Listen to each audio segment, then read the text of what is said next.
Daily. Taste the Daily.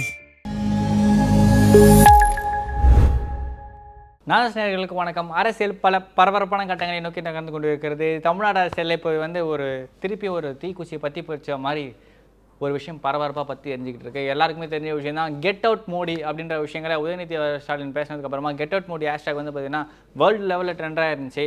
அதுக்கு challenge பண்ணி நீ மட்டும் தான் பண்ணுவியா, நானும் பண்ணுறேன் பார் அப்படின்னு சொல்லிட்டு அண்ணாமலை 6 மணின்னு சொல்லிட்டு டைம் குறித்து ஒரு ட்ரெண்ட் ஆரம்பிச்சிருந்தாரு. அதுக்கப்புறமா கெட் அவுட் ஸ்டாலின் அப்படின்ற விஷயங்கள் தமிழ்நாட்டில் மட்டும் இல்லாமல் இந்தியா லெவலில் ட்ரெண்ட் ஆகிட்டு இருக்கு. காலையிலேருந்து 10 லட்சம் ட்விட்டுக்கு மேலே போயிருக்கு அப்படின்னு தான் சொல்லிட்டு இருக்காங்க. இதெல்லாம் தாண்டி குறுக்க இந்த கௌஷிக் வந்தா அப்படின்ற மாதிரி டிவிகே ஃபார் டிஎன் அப்படின்ற ஒரு டேகும் இப்போ ட்ரெண்டாக ஆரம்பிச்சிருக்கு.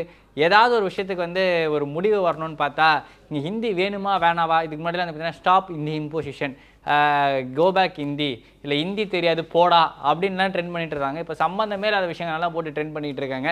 டேய் ஏதாவது ஒரு கன்க்ளூஷனுக்கு வாங்கடா, ஜனங்களுக்கு எதிராக தேவை அது பக்கம் வாங்கடா அப்படின்றது தான் நம்ம இப்போ ஒரு மிகப்பெரிய ஒரு கேள்வியாக இருக்குது. இப்போ ரீசெண்டாக அண்ணாமலை அவர்கள் நிறைய டாக்குமெண்ட்ஸ்லாம் வெளியிட்டிருந்தார். பாத்தியா விஜய் வித்யாசிரம் அப்படின்னு சொல்லிட்டு ஒரு சிபிஎஸ்சி ஸ்கூல் இருக்குது, அந்த ஸ்கூலில் ஹிந்தி சொல்லித்தராங்க, விஜயும் பார்த்தீங்கன்னா ஏமாத்துறாரு. திருமாவளவன் பேரில் ப்ளூ ஸ்டார் இன்டர்நேஷனல் ஒரு ஸ்கூல் இருக்குது, அந்த ஸ்கூல்லையும் ஹிந்தி சொல்லித்தராங்க, திருமாவளவன் ஏமாத்துறாரு அப்படின்னு சொல்லிட்டு கலாநிதி வீராசாமி அப்படி இப்படின்னு சொல்லிட்டு எக்கச்சக்க லிஸ்ட்லாம் போட்டிருந்தாரு. இருந்தாலும் அது எல்லாமே பார்த்தீங்கன்னா சிபிஎஸ்சி பள்ளிகள்.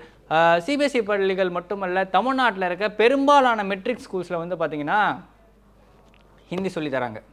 ஹிந்தி சொல்லித்தராமல் ஏதாவது 1-2 ஸ்கூல் தமிழ் மீது உள்ள பற்று இல்லை வேறு ஏதாவது ஒரு அடிஷ்னல் லாங்குவேஜ் ஆப்ஷனல் லாங்குவேஜ் மாதிரி கொடுத்து ஏதாவது ஒரு லாங்குவேஜ் கற்றுக் கொடுத்துட்டு தான் இருக்காங்க. ஹிந்தியும் பெரும்பாலான பள்ளிகளில் சொல்லித்தரப்பட்டுட்டு தான் இருக்குது. அது மட்டும் இல்லாமல் அரசு பள்ளிகளில் ஹிந்தி கிடையாது.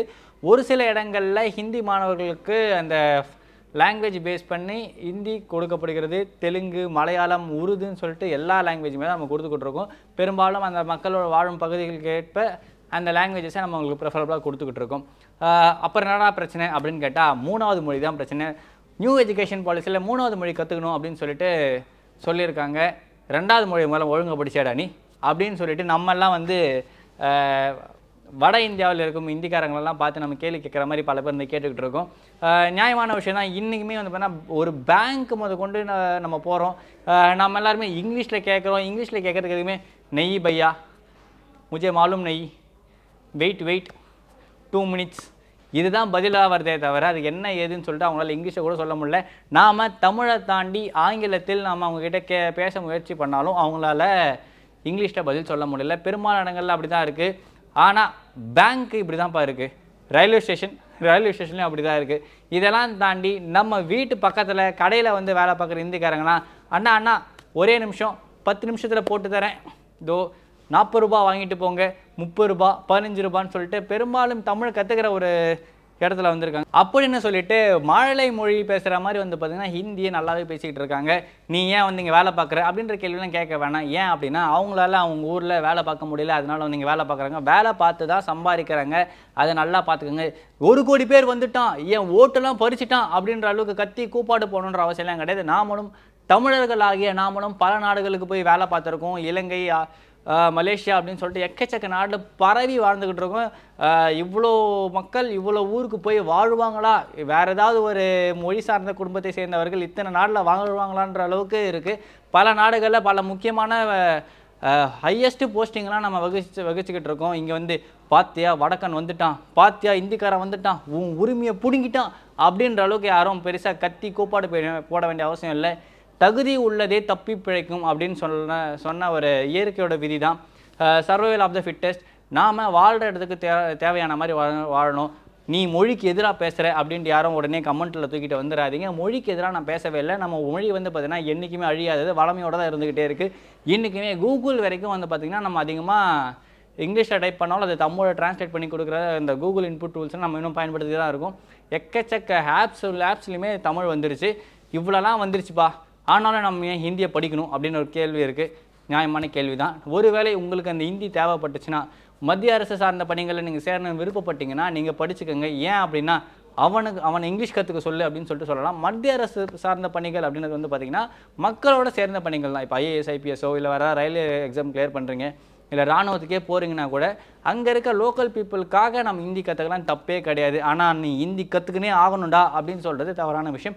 அங்கே இருக்க மக்களுக்கு இங்கிலீஷ் எஜுகேட் பண்ணுறதுன்றது ரொம்ப கஷ்டமாக இருக்குது. உனக்கு இங்கிலீஷ் தெரியாததுனால நான் இங்கிலீஷ் படிக்கணுமா, நான் ஹிந்தி படிக்கணுமான்னு கேட்குறது நியாயமான கேள்வி, தப்பே கிடையாது.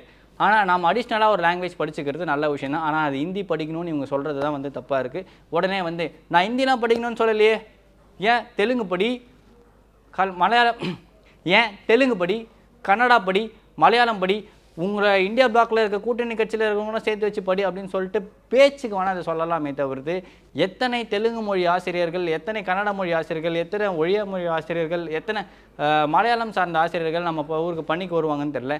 நம்ம மக்களும் எவ்வளோ பேர் வந்து பார்த்திங்கன்னா அதை ஃபீஸ் எடுத்துப்பாங்கன்னு தெரியல. ஏன் அப்படின்னா ஒரு பள்ளி வரைக்கும் வேணாம்ப்பா, ஒரு வகுப்பறையில் எடுத்துப்போமே, ஒரு 40 பசங்க படிக்கிறாங்கன்னு வச்சுக்கோங்க. ஆவரேஜாக 40 பசங்க படிக்கிறப்போ எடுத்துகிட்டு போய் நம்ம முன்னாடி வந்து 3வது மொழி படிக்க போகிறவங்களேன், சாரி, உங்களுக்கு எந்த மொழி 3வது மொழியாக வேணும் அப்படின்னு சொல்லிட்டு 22 லாங்குவேஜஸை நம்ம வச்சோம் அப்படின்னா பெரும்பாலும் தெரிஞ்ச லாங்குவேஜ் எதுவாக இருக்கும்? ஹிந்தி. ஏன் அப்படின்னா பரவி வாழ்கிறாங்க. ஆல்ரெடி பல இடங்களில் இந்த மொழிகள் பரவி இருக்குது. பல மொழிகளை இந்த ஹிந்தி அழிச்சிருக்கு. மராத்தி, குஜராத்தி போன்ற இடங்கள்லாம் வந்து பார்த்திங்கன்னா ஹிந்தி பரவி அந்த மொழிக்கான சோடுகளே அழிச்சிருக்கு அப்படின்ற மாதிரி விஷயங்களை பல பேர் சொல்கிறாங்க. குறிப்பாக போஜ்பூரி லாங்குவேஜ்லாம் இப்போ பேசுகிறாங்களானே தெரியல அப்படின்ற அளவுக்கு வந்து பார்த்திங்கன்னா யூபி போன்ற இடங்களில் இருக்குது. பீகாரில் மித்தாலின்னு ஒரு லாங்குவேஜ் இருந்துச்சு. இந்த மாதிரி பல லாங்குவேஜஸை ஹிந்தி அழிச்சிருக்குப்பா. ராஜஸ்தானியே பல பேர் மறந்துட்டாங்க, எல்லாம் ஹிந்தி தான் பேசுகிறாங்க அப்படின்னு சொல்லிட்டு அந்த ஊர் மக்கள்லாம் ரொம்ப வருத்தம் தெரிவிக்கிறாங்க. குறிப்பாக குஜராத் சார்ந்த விஷயங்கள். ஏன் அப்படின்னு பார்த்தீங்கன்னா நான் குஜராத் போயிருக்கேன். குஜராத்தில் ஹிந்தி பெரும்பாலான இடங்களில் அரசு நிறுவனங்கள்லேயோ பொது இடத்துல ஹிந்தி இருக்காது, குஜராத்தியில் தான் எழுதியிருப்பாங்க. ஆனால் இங்கே மட்டும் ஏன் அந்த ஹிந்தி திணிப்பு அப்படின்றது இருக்குதுன்றது தெரியல. மராட்டியிலுமே பல முக்கியமான எழுத்தாளர்கள் சொல்லி நம்ம கேட்டிருக்கோம். மராத்தியில் லிட்ரேச்சர் எழுதுகிறவங்களும் இப்போ ரொம்ப குறைஞ்சிட்டாங்க. மராத்தி இலக்கியத்தை இழந்து வருகிறது. இப்போ நம்ம ஊரில் வந்து பார்த்திங்கன்னா சின்ன சின்ன பிள்ளைங்களாம் கூட கவிதை எழுதி ஸ்கூல் படிக்கும் போதே பப்ளிஷ் பண்ணுறதெல்லாம் பார்க்குறப்ப அவ்வளோ சந்தோஷமாக இருக்குது. யார் பார்த்தாலும் இஷ்டத்துக்கு நம்ம கவிதை எழுதி தள்ளுறோம். எக்கச்சக்கமாக வந்து நிறைய விஷயங்கள் இருக்குது. ஒரு நாளைக்கு குறைஞ்சது எங்கள் எப்படி இருந்தாலும் சென்னையில் மட்டுமே ஒரு 10-15 புக் ரிலீஸ் ஃபங்க்ஷன் நடக்குது. ஒரு மாதத்துக்கு 100-150 நடக்குதுன்னு வச்சுக்கோங்க. எக்கச்சக்க புக் ஃபேர்ஸு, எக்கச்சக்க புது ஆத்தர்ஸு எவ்வளவோ பேர் எழுதி தள்ளுறாங்க. அப்படிலாம் இருக்கிறப்போ வந்து பார்த்திங்கன்னா நம்ம மொழி அழிகிறதுக்கான வாய்ப்பே இல்லை. நம்ம தொடர்ச்சியாக கண்டினியூஸ் பண்ணிகிட்டே தான் இருக்கும். பல நேரங்களில் நாமளே நம்ம மொழியை சரியாக பயன்படுத்திக்கிறது இல்லை அப்படின்ற மாதிரி விஷயங்கள்லாம் பார்க்க வேண்டியதாக இருக்குது. எத்தனை பேருக்கு தமிழ்தாய் வாழ்த்து தப்பு இல்லாமல் பாட தெரியுன்றதே தெரியல. அந்த தமிழ்தாய் வாழ்த்தை பாடுறதுலையுமே பஞ்சாயத்து இருக்குது. ஒரு சில பேர் வந்து பார்த்திங்கன்னா இல்லை எனக்கு இந்த தமிழ்தாய் வாழ்த்து பிடிக்கல, நான் பாண்டிச்சேரியோட பாடிக்கிறேன், ஆனால் நான் தமிழர் கட்சி அப்படின்னு சொல்லிட்டு சொல்கிற அளவுக்குலாம் வந்து பல பேர் இருக்காங்க. இந்த மாதிரி பல காமெடிகள் பண்ணலாம், பல விஷயங்கள் வந்து பேசிகிட்டே போகலாம். நான் தமிழுக்காக இதை பண்ணேன் அதை பண்ணேன் அப்படின்னு சொல்லிட்டு. ஆனால் தமிழுக்காக நீங்கள் பண்ணுற விஷயம் என்னென்னு பார்த்தீங்கன்னா உங்கள் பிள்ளைகளை வீட்டில் தமிழில் பேச அலோவ் பண்ணுறது தான் முதல் விஷயம். அவங்கள தமிழ் கற்றுக்க வைக்கிறது இன்னொரு முக்கியமான விஷயம். குறிப்பாக பல நாடுகள் வந்து பார்த்திங்கன்னா தமிழ் சார்ந்த ஆராய்ச்சியில் இருந்துகிட்டே இருக்குது. அதற்கான விஷயங்கள் இங்கே இருக்க ஆட்சியாளர்கள் அதுக்கு எவ்வளோ பண்ணியிருக்கீங்க அப்படின்றது தான் கேள்வி. இன்னொரு முக்கியமான விஷயம் என்னென்னு பார்த்தீங்கன்னா டெக்னாலஜி வளர்ந்துருச்சு. இன்னுமே மத்திய அரசு சார்ந்த எக்ஸாம்ஸ் வந்து பார்த்திங்கன்னா ஹிந்தி இங்கிலீஷில் தான் நடக்குது. அதுக்குமே ஒரு பெரிய விஷயம் இருக்குது, ஒரு பெரிய லாபி இருக்குன்னு நம்ம சொல்லலாம். ஏன் அப்படின்னா மற்ற ஸ்டேட்டில் இருக்க பாதி பசங்களுக்கு ஹிந்தி பெருசாக புரியல அப்படின்னு ஒரு கம்ப்ளைண்ட்ஸ் இருக்குது. இன்னுமே நம்ம ஊரில் மெட்ரிகுலேஷன் படிக்கிற பசங்களை உங்கள் வீட்டில் இருக்காங்கன்னா பாருங்கள், அந்த பையனை கூப்பிட்டு வச்சு அவன் பேர் தப்பு இல்லாமல் எழுதுனானான்னு சொல்லிட்டு செக் பண்ணி பாருங்கள். ஏன்னா சேட் ரியாலிட்டி, ஹிந்திக்கு நம்ம மெட்ரிகுலேஷன் ஸ்கூலில் காசு கட்டியுமே அவங்களால சொல்லித்தர முடியல. இன்னுமே மத்திய அரசுக்கு இல்லை மொழியை வளர்க்குறது தான் எங்களோட இதுவே, நாங்கள் வருஷம் இத்தனை கோடி, இத்தனை 100 கோடி, அத்தனை 100 கோடி செலவு பண்ணுறோம் அப்படின்ற மாதிரி விஷயங்கள்லாம் சொல்கிறோம். அதனால் நாங்கள் மொழியை வளர்க்க பாடுபடுறோம், இன்னொரு மொழி கற்றுக்கிறது ஆடட் அட்வான்டேஜ் தான் அப்படின்னு சொல்கிறாங்க. அப்படின்னா இன்ஜினியரிங் படிக்கிறவங்க ஜெர்மன், ஜாப்பனீஸ் இந்த மாதிரி லாங்குவேஜ்லாம் கற்றுக்கங்க. ஏன் அப்படின்னா இவங்க தான் டெக்னாலஜியில் மேலே போயிட்டே இருக்காங்க. இங்கிலீஷ் நம்ம ஆட்டோமேட்டிக்காக படிச்சுக்கிட்டே தான் இருக்கும். அதை தாண்டி கம்ப்யூட்டர் சயின்ஸ் படிக்கிறவங்க இல்லை இந்த மாதிரி சாஃப்ட்வேர் ரிலேட்டடாக போகிறவங்க நினைக்கிறவங்க கோடிங் லாங்குவேஜஸ் இதெல்லாம் கற்றுக்கங்க. மற்ற லாங்குவேஜ் கற்று வச்சு பேக்குனா சாப் கணக்காக தான் ஆகும். ஏன் அப்படின்னா அந்த லாங்குவேஜை கற்று வச்சு அந்த லாங்குவேஜோட லிட்ரேச்சர் வச்சு நம்ம ஏதாவது பண்ண போகிறோமான்னு கேட்டால் கிடையாது. தமிழ்லேயே அவ்வளவு அருமையான எக்கச்சக்க இலக்கியங்கள் இருக்குது. இன்னும் ஓலைச்சுவடியிலிருந்து எழுத்தாக மாற்றப்படாத இலக்கியங்கள் எக்கச்சக்கமாக இருக்குது. அதற்கான வேலைகளை இந்த அரசுகள் செய்ய வேண்டிய கடமையும் அரசுங்களுக்கு இருக்குது. பேரறிஞர் அண்ணா அவர்களை கேட்டாங்களாம் ஒரு வாட்டி, ஹிந்தி தானே அது ஈஸியாக கற்றுக்கலாம், ஒரு 3 மாதத்துக்குள்ளே கற்றுக்கலாம். இந்த 3 மாதத்துக்குள்ளே அது எப்படி கற்றுப்பீங்கன்னா வேறு என்ன இருக்குது ஹிந்தியில் அடிஷனலாக கற்றுக்கிறதுன்ற மாதிரி.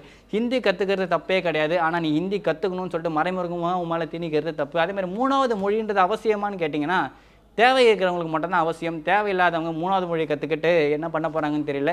இப்போ நமக்கு ஆங்கிலம் போதுமானதாக இருக்கிறது. நாம் ஆங்கிலம் படித்து கொண்டு 2 மொழிகளை வைத்தே நாம் இந்த உலகை பல இடங்களில் ஆட்சி செய்து வந்து கொண்டு இருக்கிறோம். இன்னொரு மொழி கற்றுக்கிறது அட்வான்டேஜான விஷயம் தான். ஆனால் அது எந்த மொழின்றது நீங்களே விருப்பப்பட்டு கற்றுக்குங்க. எக்கச்சக்க பிளாட்ஃபார்ம்ஸ் இருக்குது. யூடியூப் ஆகட்டும் சரி, ஃபோனில் ஆப்பே வந்துடுச்சுங்க. ஓகேங்களா? அந்த ஆப்லேயே நம்ம கற்றுக்கலாம். அதை விட்டுட்டு வந்து பார்த்திங்கன்னா அங்கேருந்து சட்டம் போட்டு தான் கற்றுப்பேன், நீ காசு தரமாட்டேன், நீ உன் படிப்பில் கையை வைப்பேன்னு சொல்கிறதுனா அசட்டுத்தனம் மட்டும் இல்லை, அயோக்கியத்தனம். இப்போ இந்த பாலிசிலாம் இருக்குது, இந்த 3வது மொழி கொள்கையை ஏற்றுக்கலன்னா உங்களுக்கு நான் காசு தரமாட்டேன்னு சொல்கிறதுனா அப்படின்னு சொல்கிறதுனா வந்து முறையானது கிடையாது. பல பேர் சொல்கிற விஷயம் என்ன பார்த்தீங்கன்னா, திணிச்சு எதையுமே நம்ம சொல்லித்தர முடியாது. ஒருவேளை மத்திய அரசுக்கு வந்து பார்த்திங்கன்னா தமிழ்நாட்டில் இருக்க பசங்களாம் ஹிந்தி படிக்கணும் அப்படின்னு ஆசை இருந்துச்சுன்னா பிரச்சார் சபான்னு ஒரு தனியாக ஒரு அமைப்பு ஒன்று இருக்குது. அந்த அமைப்பு வந்து ஹிந்தியில் வந்து எக்ஸாம்ஸ் நடத்திக்கிட்டு இருக்குது. பிராத்மிக், மத்தியமா, அந்த மாதிரி வந்து ராஷ்டிர பாஷா அப்படின்னு சொல்லிட்டு எக்கச்சக்க எக்ஸாம்ஸ், பிரவேசிக்கா, உத்ரா அப்படின்னு சொல்லிட்டு எக்கச்சக்க எக்ஸாம்ஸ் இருக்குது. ஒரு 8 எக்ஸாம் கிட்ட இருக்குன்னு வச்சுக்கோங்களேன். அந்த எக்ஸாம்ஸ்லாம் தயவு செஞ்சு ஃப்ரீயாக நடத்திட்டு போங்க. ஃப்ரீ கோச்சிங் வச்சுக்கோங்க. பிஜேபி ஹெட் குவார்ட்டர்ஸ் போட்டு ஒரு லோக்கல் டிஸ்ட்ரிக்ட் ஹெட் குவார்ட்டர்ஸ்லாம் ஹிந்தி கிளாஸாக மாற்றிட்டு ஹிந்தி எடுத்துகிட்டு போங்கப்பா. யார் கேட்க போகிறா? எங்கள் பசங்க வந்து பார்த்திங்கன்னா எக்ஸ்ட்ராவாக இன்னொரு லாங்குவேஜ் படிக்கிறதா, கோடிங் லாங்குவேஜ் ஏதாவது படிச்சுட்டு போட்டோம், மிஷின் லேர்னிங் படிச்சுட்டு போட்டோம், ஏஐ படிச்சுட்டு போட்டோம். நாங்கள் ஏன் போய் ஹிந்தி படிக்க போகிறோம்? இதெல்லாம் தாண்டி தமிழ்நாடு அரசியல் ஸ்பேஸில் டிஸ்கஸ் பண்ண வேண்டிய விஷயங்கள் எக்கச்சக்கமாக இருக்குது. நதிநீர் இணைப்பு சார்ந்த விஷயங்கள்லாம் பாஜக பேசவே மாட்டேருந்து. பேரிடர் இழப்பு சார்ந்த நிதிகளை பாஜக தரமாட்டேருந்து. இந்த 2000 கோடி, ஒரு 2300 கோடியை வந்து தமிழ்நாடு கவர்மெண்ட் வந்து சென்ட்ரல் கவர்மெண்ட் தரல, இது பிரச்சனை அப்படி இப்படின்னு சொல்லிட்டு பில்டப்பாக பண்ணுறதுக்கு பதிலாக தமிழ் புதல்வன் திட்டம் இந்த மாதிரி திட்டங்கள்லாம் எக்கச்சக்க அமௌண்ட் வந்து தமிழ்நாடு கவர்மெண்ட் தேவையில்லாமல் சொல்ல முடியாது, அதுவும் நலத்திட்ட உதவி தான். அந்த மாதிரி அலோவ் பண்ணுற ஃபண்டு நீ எனக்கு தர தேவையில்லை, இருமொழி கொள்கை தான் இங்கே இது பண்ணும். எஜுகேஷன் நீ என்ன பண்ணாலும் நான் அலோவ் பண்ணுவேன்டா, நான் ஃபண்டு ரைஸ் பண்ணுவேன்டா, நான் ஃபண்டு கொடுப்பேன்னான்னு சொல்லிட்டு நீங்கள் கொடுக்கணும். இது ஒரு காரணமாக காமிச்சு இது ஒரு சண்டையாக்கி தேவையில்லாமல் பப்ளிக் டிஸ்டர்பன்ஸ் தான் தமிழ்நாடு கவர்மெண்ட்டை சேர்ந்து ஏற்படுத்துது. ஏன் அப்படின்னு பார்த்தீங்கன்னா மெட்ரோ போன்ற திட்டங்களுக்கு வந்து பார்த்தீங்கன்னா மத்திய அரசு இப்போ அமௌண்ட் ஒதுக்கி இருந்துச்சு. அந்த அமௌண்ட்டை மத்திய அரசு தரவே இல்லை. ஸ்டேட் கவர்மெண்ட் போன வருஷம் பட்ஜெட்டில் மெட்ரோக்கான திட்டங்களுக்கான காசு அலோகேட் பண்ணி போயிடுச்சு. மெட்ரோக்கு ஒன்றால் பண்ணுறப்ப எஜுகேஷனுக்கு ஒன்றால் பண்ண முடியாதா அப்படின்ற ஒரு கேள்வி இருக்குது.